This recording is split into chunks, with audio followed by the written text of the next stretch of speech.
Hurricanes, floods, tornadoes, and earthquakes. We have all seen the havoc that Mother Nature can cause at a moment's notice. Well, May is Building Safety Month, an educational campaign led by our sponsor, the International Code Council, its members, and partners. This calls for the importance of bringing building safety, the big importance of it.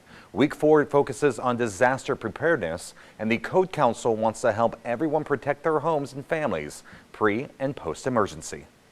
Advanced planning for devastating events helps protect the health and safety of all of us when natural disaster strikes. Therefore, one of the best ways for communities to prepare for any threat is to build to the most up-to-date building codes. The International Code Council is the leading developer of the most widely used and highly regarded set of building safety codes and standards in the world to construct safe, sustainable, and affordable structures. Studies show strong code enforcement decreases loss following disasters by up to 25%. So what should you do? If considering retrofitting your home, keep in mind the potential natural dangers for your area and secure the proper permits from your local building department. Should a disaster happen, develop a family action plan so you'll know where to go if you need to evacuate. Review at least 2 exit routes to a designated meeting place. Create a disaster supply kit. And stay tuned to Radio, TV, and NOAA Weather Radio for life-saving updates.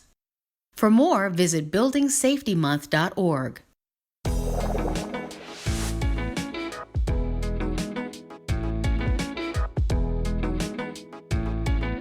You know, you hop on the scale, you see the number go down, you're like, yay, I'm losing weight.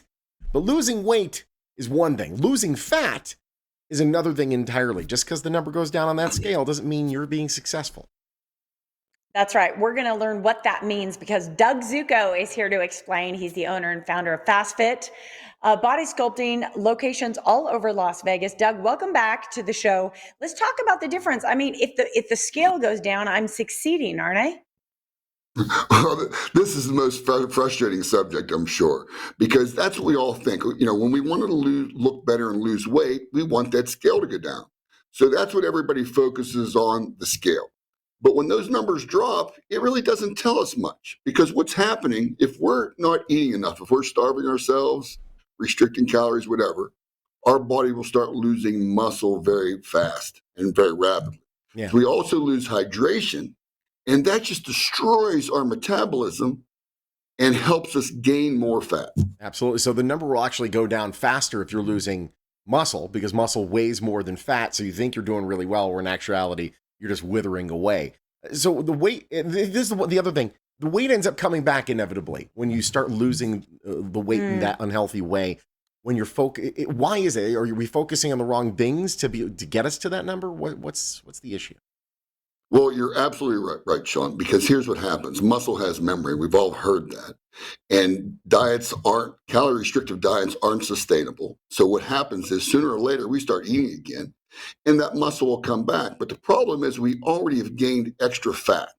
So now we have the extra fat, the muscle comes back, so we weigh more than we ever did. And this is very dangerous for older people, especially older women, because they not only lose muscle mass, but they lose bone mass. And sometimes that bone mass doesn't recover as fast.